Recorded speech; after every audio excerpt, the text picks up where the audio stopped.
Hello everybody, it's James Diboe, back on Discovering Season 2, and we've got a special guest in the building today, DJ Kind. How you doing? I'm good, man. Thanks for having me, bro. Good to hear you anyway, and you're a former artist, rap artist, and also you're the DJ. You're involved in many things, and we're going to go into your timeline also. So, How you doing today anyway? Yeah, I'm okay? good. I'm good. I'm glad you introduced me as a former artist. There's probably a few people that are watching thinking, what? Two kind of artists? So there's a history there, though. We can clear that up in the show. Yeah. Definitely, yeah. But yeah, I'm good. I'm good, and just nice to be here. And the studio's looking good, so yeah, all good. So we're going back now to hip-hop. First of all, we're going to start off with your influences. Mm-hmm. I'm assuming that's how you got into hip-hop, of course, just like ourselves and that. Yeah. So who were the names, who were the kind of artists that influenced you? We're going back to the 80s and... Yeah, I mean, earliest hip-hop influences, I was lucky that my older brother was into buying records and big into his music. So my earliest influences from a hip-hop perspective comes from very early Run DMC, wow. Houdini was a big influence on me as a young kid. Obviously Grandmaster Flash, Grandmaster Melly Mel. But then it wasn't until around 86, 87, I can remember this like it was yesterday. I was in the living room in the house, in my mum's house, obviously. I must have been 14, 15 at the time, and I was just flicking through the radio, and I don't know what radio station it was, but I heard KRS-One's The Bridge Is Over. Oh, so, classic. Up until then, I'd been influenced solely by my brother's music. Yeah. But that was the first time where I heard something and I was like, I did something that he'd never played that like just hit me straight away, and I was like, okay, this is me. This is what I like. This and when he buried MC Shan, isn't it? Oh, absolutely. Like nearly the whole Juice Crew got buried. But I mean, I got love for the Juice Crew as well. But yeah. But then, so that's when I really found my own type of, what I felt like was my own type of hip hop. And then from then, come across a good friend of mine, Big Dave, aka Mensa, and he put me onto artists like De La Soul for the first time and Tough Crew for the first time. He even introduced me to the likes of NWA and stuff for the first time, in around 88, 89. And then, so that was my sort of love of hip-hop, started really a lot since then, and just grew and grew and grew. Did you ever listen to the battles where Cool G Rap and Big Daddy Kane, when they were going back and forth raw? You know what? Obviously, Big Daddy Kane. Yeah, I didn't mention Kane. For me, I mean, Ain't No Half Stepping for me is still one of the greatest hip hop records of all time. Yeah, the flow on that and the whole use of the sample and the way he just flows and the cadence, everything about that. But yeah, and obviously there was that thing with Cool G Rap and Cool G Rap again. I mean, there's so many legends from that era. Too many. I mentioned the Juice Crew before, so you got Bismarcky. They were in the Juice Crew as well. You got Shan, you got so many. So Craig G, of course. Yeah. So that was all a sort of period where I really started to find hip hop for myself, and then it just grew my interest and my love for it, and then I got really into buying records and getting into buying vinyl, and it just grew on from them really. So okay then, so we've seen a couple of your influences, and a lot of them influences, even though I'm from a 90s era, the Nas's, Tupac's, Biggie's, Mobb Deep's, Wu-Tang, which I forgot to mention last time, one of the best groups ever out, as I've said. But going back though, like I say, I had to do my research going back to the 80s, and I started getting into the 80s because I felt like you've got to know the roots of everything. Yeah. So when it came to you starting to write bars and freestyle or whatever you was doing, how did it begin as a soloist or the group? Or funny enough, what happened is that me and Mensa, we used to go to a community centre called the Charles Button Centre on Parliament Street, and upstairs, and that was run by Sugar Dean. Bernie was there as well, Bernie Wenton, and upstairs they had a room with a drum kit in it. And Mensa is a great drummer as well as being a great producer. But before he got into producing hip hop, as I say, he was a great drummer. So what we used to do, Mensa would hit the drums, I'd grab the mic, and we just basically cover songs. So we'd cover De La Soul songs or Tough Crew songs or whatever we knew. And we just kept on doing that for weeks and weeks and weeks. Then one time I went home got one of the records that I'd bought by Main Source. I remember the song. It was called "Watch Roger Do His Thing" by the Main Source. Flipped the instrumental. And I wrote this track about, because at the time in the 90s, car robbing, carjacking was a major problem, especially in Liverpool 8, but all over the UK in certain areas. But in Liverpool 8, car robbing was a bad thing. So I done this song about, what can happen if you rob cars, basically. So I came back to the Charles Wilton Centre. I was like, let's use the studio upstairs. I've done this rap. So Mentor was like, really? So we went there, done the rap. And Mentor was like, I'm going to go home and do one too. And then that's how the First in Command thing started with me and Mentor. So we become First in Command. I was MC2 Kind. He was Abyss. He was an MC, but also an incredible producer. So, and that was our format then going forward. What we would do, we'd take records that we'd bought, because we were both huge fans of buying vinyl, hip-hop vinyl in particular. So we'd buy a record, and the record would have an instrumental on it, take it home, we'd work out a theme ourselves, and then we'd go and write over whatever record that we want. We'd say, okay, the theme is, let's say the theme is, people who are under the thumb by the girlfriend. We had a song called Under Manners. Okay. So then we'd say it's about this tempo. So we'd go away, write our bars, then we'd come together. Mentor would make the beat. And that was our format. And then that led to creating the album that we did in the early 90s, if that makes sense. And the album was called Pest Control. And that was the first Liverpool hip-hop full-length album. What year, sorry, was that? We made the album. The album was completed by 1995 fully. Oh, but we made it between 94 and 95. Unfortunately, at the time, it never actually came out. A few politics and whatnot. But then, luckily, about 7 years ago, it was picked up by a record label who actually released it on vinyl. Okay, so what before it came out? That's going back 95, and it only came out 7 years ago. Yeah. So was people around the area though listen to it? Like, did you put people? Because when you're saying 7 years ago, it only came out. Well, what happened is that we the idea behind the album was that we were going to make an album entirely and then try and shop it to a record company, as a finished product. But not knowing the industry, the industry didn't want that. I mean, right now in 2021, that is a great idea. Industries are crying out for that because it's already made and packaged and they can just put it out and distribute it. Okay. Well, back then, what record labels wanted to do was really get you in their studio, work with their people, make the art, make the music, and then charge you for doing that, and that comes out to your end. Yeah. So we were a bit ahead of our time when it comes to that kind of idea. So because it was an already completed album, it never got picked up. It never got signed.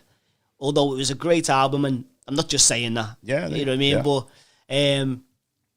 and then, life gets in the way. You have kids. So as a hip hop group, but then, as I say, 7 years ago, it was just by chance passed our demo. Well, the album was passed to a record label by our good friend Paddy from No Faking, and Bob from the record label. He used to be called Chubby Grooves. He loved it. He said, I want to release this on vinyl, as it should have been nearly 15 years ago. What? And the album came out, and then 3 years after that, it came out on CD as an official release. So we finally got it out. Good. And it, when I said it was a good album, that's what I mean.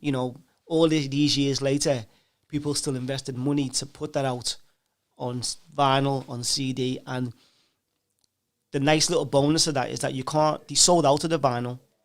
That's a sellout. You have to go back onto like Discogs or stuff like that to buy it. So when it came to the DJing now, is this coming after 95 or? Yeah. I mean, did you switch from MC into DJing, was it? Yeah. Okay. So what happened, as I mentioned, I'd always bought vinyl.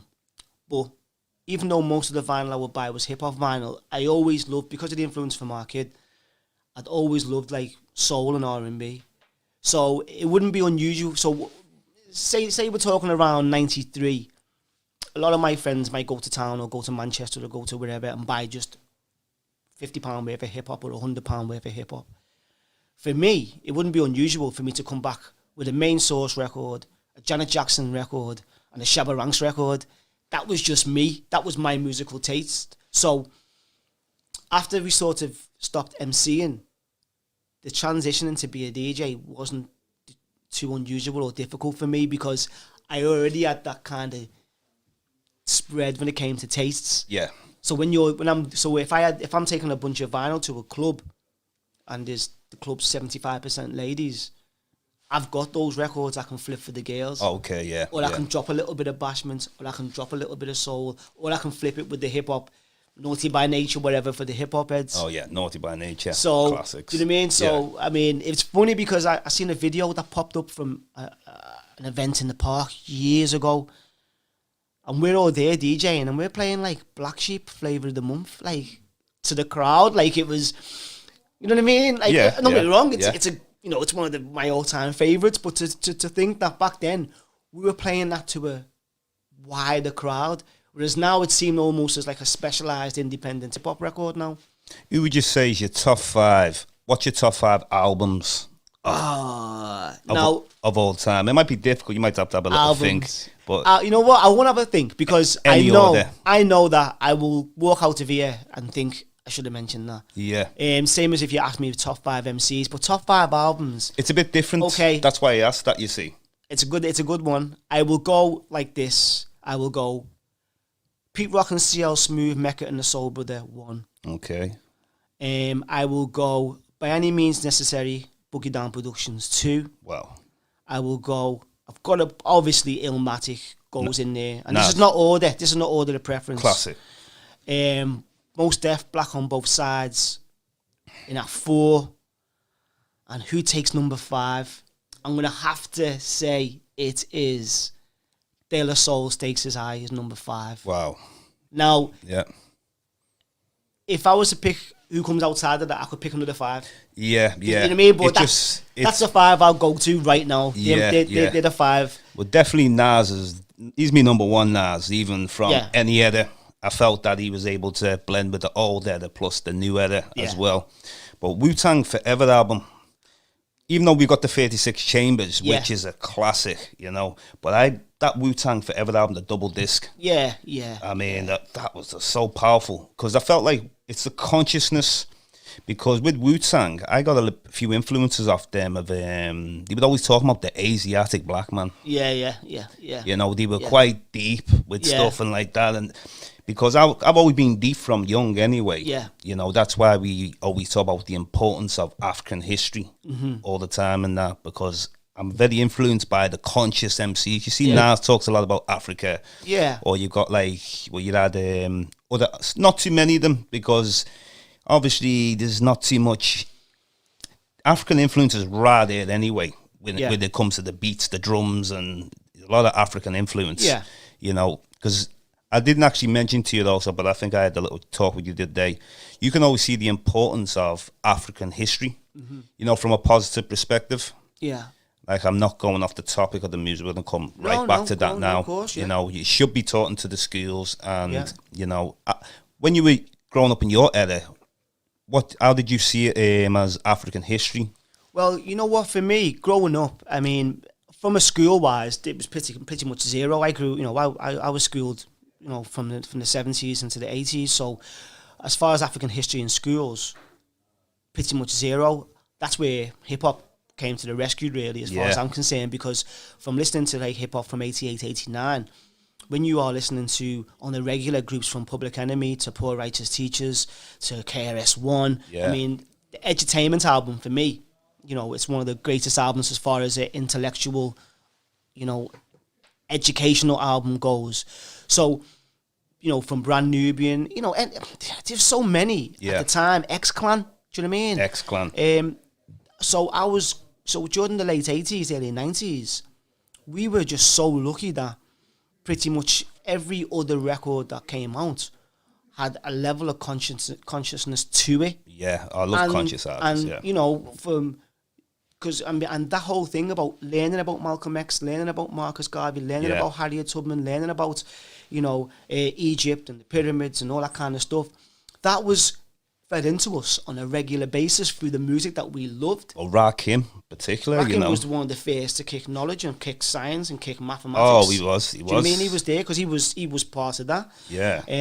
And even though from the outside, so some people who are listening to like the likes of Wu-Tang, for a lot of the fans, and I'll say white fans or whatever, for them looking at the Wu-Tang from outside, they probably wouldn't even pick up onto some of the knowledge and the science that they would drop and interweave into their music. Just popped it into the beat, and they'd love the brand because it was such a strong brand, and you know they were the first people. People were never getting tattoos of artists before Wu-Tang. People weren't wearing, you know, certain clothing from a brand before Wu-Tang. They were the first people to do it. They were more than a movement. You know, they became a culture within a culture. They were the first to do that. They became a culture within a culture. People, for them, for people that were fans of them, it was a way of life. But going back to the African influence, we were in the late 80s, early 90s to mid 90s. We were so lucky to have that, and a lot of people who were around today, who were in my age, who were looking at 50, squinting at 50 and hitting 50. We've got a lot to owe because the music that we listened to shaped us and educated us. Yeah. And we've passed that on to friends, family, kids. Most definitely. And it shaped us. It taught us things. How to try and look after yourself. How to treat each other. How to respect your own history and African history. Yeah. So for me, I was lucky hip-hop wise that was there. It's like, did you ever listen to Tragedy Gaddafi? Back in the day, little bits. I wasn't a huge fan of the music, but I remember he done Intelligent Hoodlum. It was about 19... Tragedy Gaddafi. Sorry, I thought you meant Tragedy from Tupac. No, Tupac. You know Tupac. Oh, the other Gaddafi. Yeah, and Gaddafi. Sorry, I thought you meant Tragedy. Intelligent Hoodlum. Intelligent Hoodlum. One of my favorite albums. I'll say this about 10 times tonight, but one of my favorite albums. I have to bring up his name because, I mean, even some of the albums he's done, because he was able to last through to the 90s, but he was sort of going in and out of jail, weren't he? Yeah. You know, but as an artist, he was just incredible. Well, from that time, I mean, Fug Matrix album. Yeah. Paris. Yeah. Paris, Devil Made Me Do It album. Talk about unapologetic hip-hop that was strictly from a 5%er kind of, has an Afrocentric vibe. And the Bushkiller album as well, which is obviously controversial. So, if you go into those 90s archives of hip hop, you mentioned Tragedy Gaddafi there, and I mentioned Paris. There's so many more. There's a lot more, yeah. Two Kings in the Cypher. There was ISIS. There was a whole. Off the X-Clan came a whole bunch of artists as well. Many underground artists. Yeah. But. And the thing I always like to say, though, is that although people, and it's good to look back fondly on that and think, what's happened to music now because the music now is this and this. Yeah. You got to remember, though, at the same time, you had Too Short, you had NWA, you had Two Live Crew, you had so many gangster rap music all throughout that. So it wasn't all conscious and it wasn't all... That's true, yeah. Raising black people. A lot of it was... what people might see now as not being so, so forward thinking or so, black or Afrocentric. But it's the same now. The kicking science back in the day more. Yeah. But the music, but that music also sold a lot. So record companies who didn't have our best interests at heart would sign these artists and promote these artists because the music sold. Do you know what I mean? So we can't just think it was because there was this... Yes, there was a wave of black consciousness, but it made money. And once that shift happened, they started putting their money in other things. I was going to say, when it was a big deal to go gold in the 80s, and then platinum came out. Can you remember who the first platinum artist was? Was it LL Cool J or was it Biggie? I don't know. I couldn't tell you without looking it up.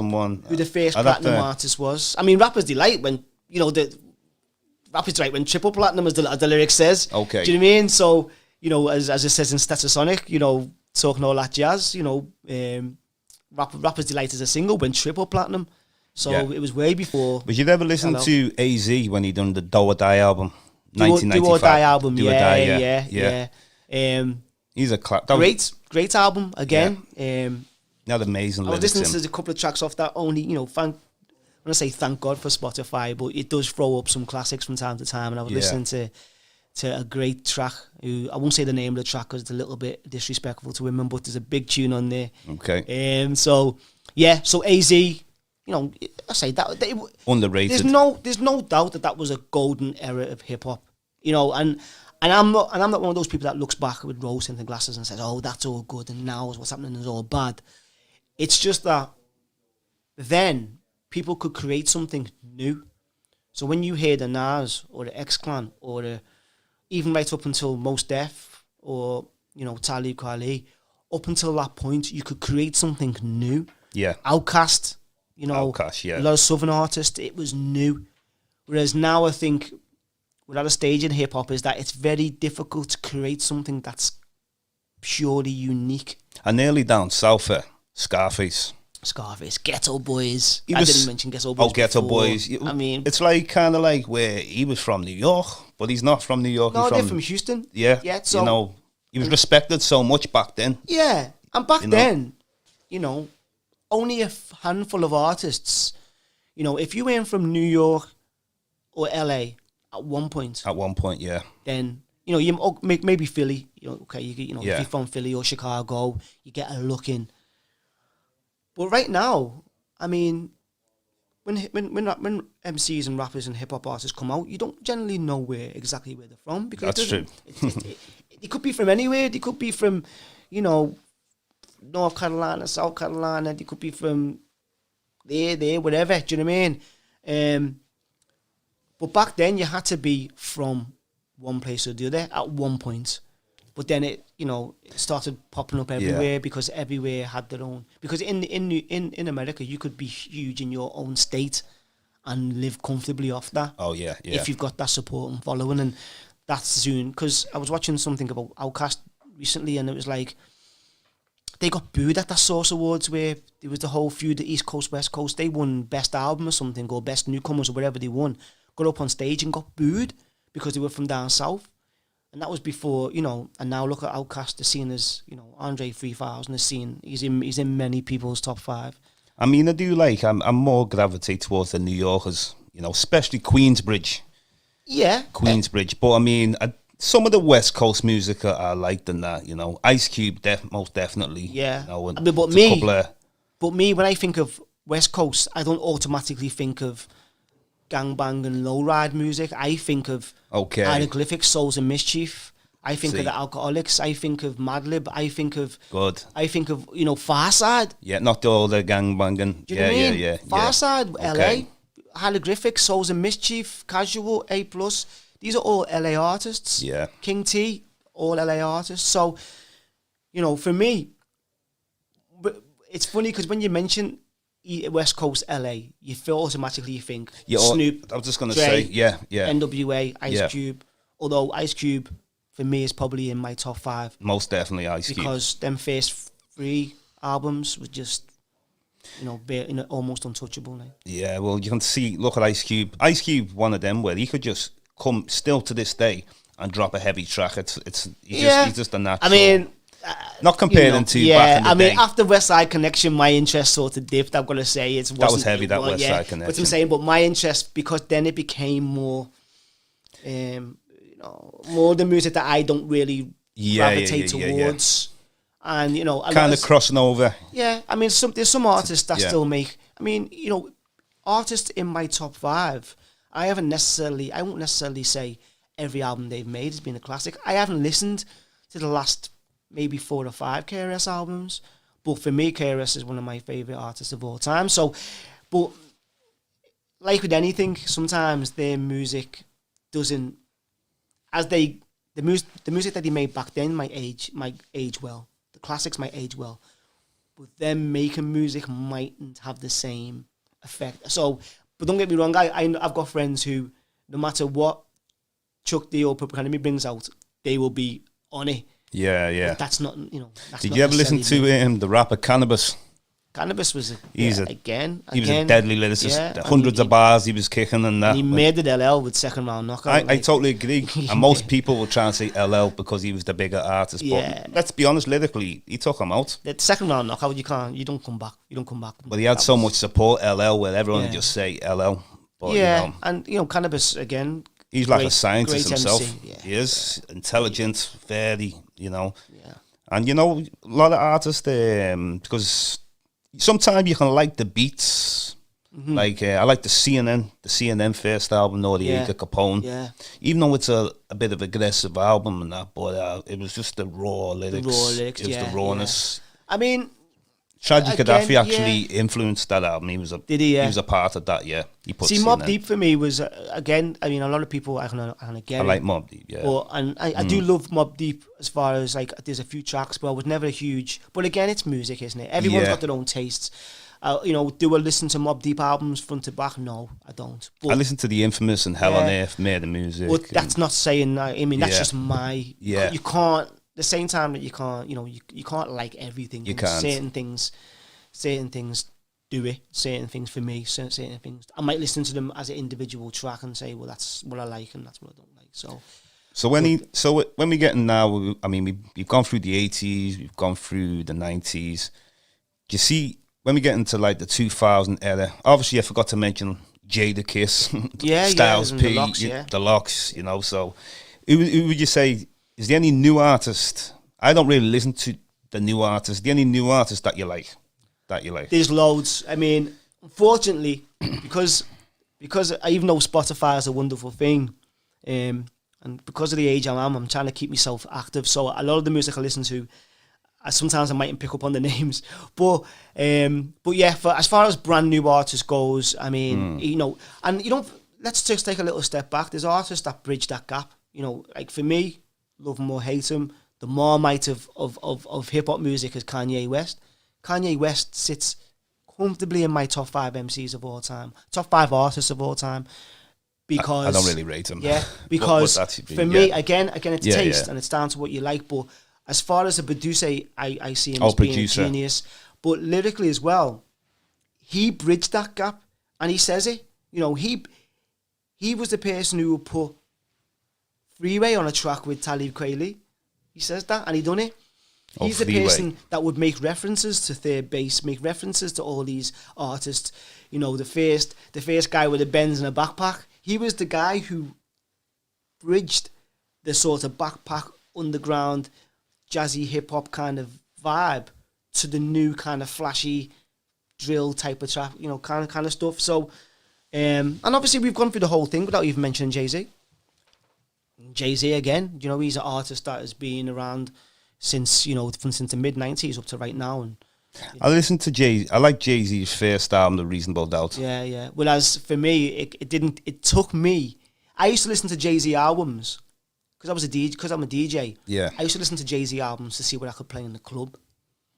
And it wasn't really up until one of the Blueprints albums and then the Black album that I actually sat and listened fully to a Jay-Z album as an album. I like this before early. that, I would find track. I'd skip through the album. That's a joint. I can play that in the club.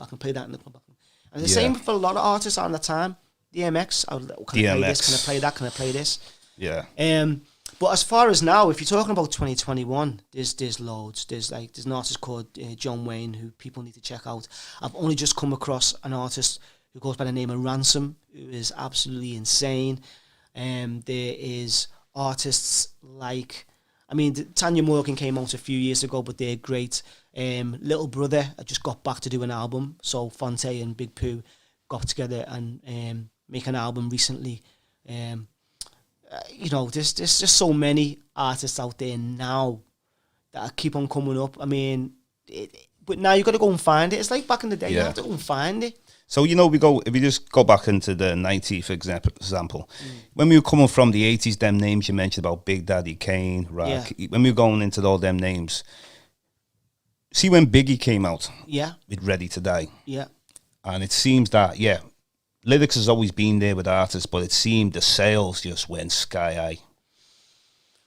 I know you had the West Coast, because the West Coast were kind of taken over a bit at that time. It's like some people thought New York were going soft. Yeah. Which, I didn't think that myself. But when Biggie came out, it was like he brought, and Nas as well, Nas before Biggie, but it was Biggie with the sales. Yeah, there's no doubt about it that the whole bad boy movement sort of tipped the scales with regards to who was seen as being the champions of the hip hop scene. And when Biggie came out and the whole feud between East Coast and West Coast, that fueled fire.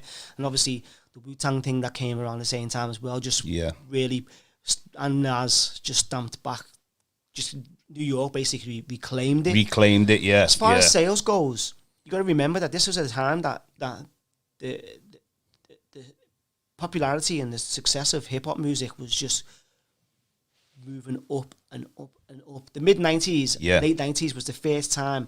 I mean, no one could have envisaged that any music genre would outsell country in America. That was the slam dunk, 100%. No one is selling no more than us. You can take your rock and roll, you can take your rock, you can take this and that, you can take your punk, whatever you call it. No music was going to outsell country until hip-hop.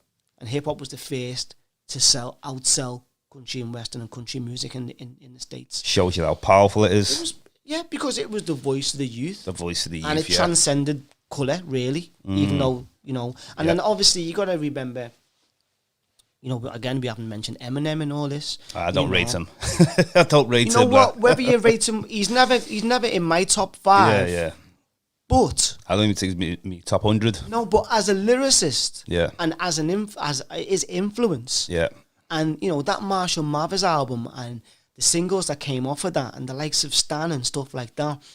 Again, like I mentioned before, when someone comes with something new and different, he was them things and more. And lyrically, there was no doubt when he had talent-wise, he and still is.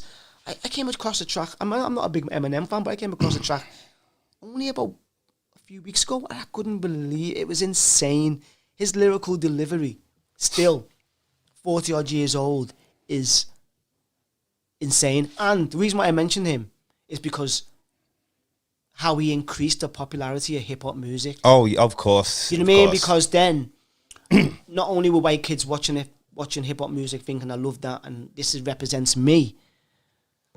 Eminem, for them, that they could be I was like their god or something. They could be him.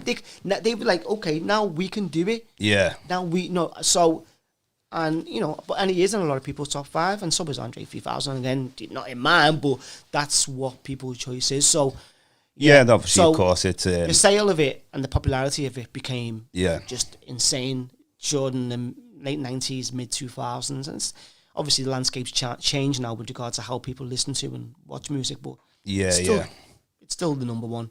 Well, as we're coming to the end of the show anyway, it's been great. I love talking about hip-hop from way back, the origins of hip-hop, and it's been great having you on, DJ 2 Kind. Cool, man. Hopefully we can get back. We can do a part 2, part 3, part 4. That's it, So this is Discovering with James Diboe, season 2. And we look forward to watching this show back. We're discovering new things all the time, and that's how we do it, So I want to thank you very much, DJ 2 Kind. Thank you. God bless.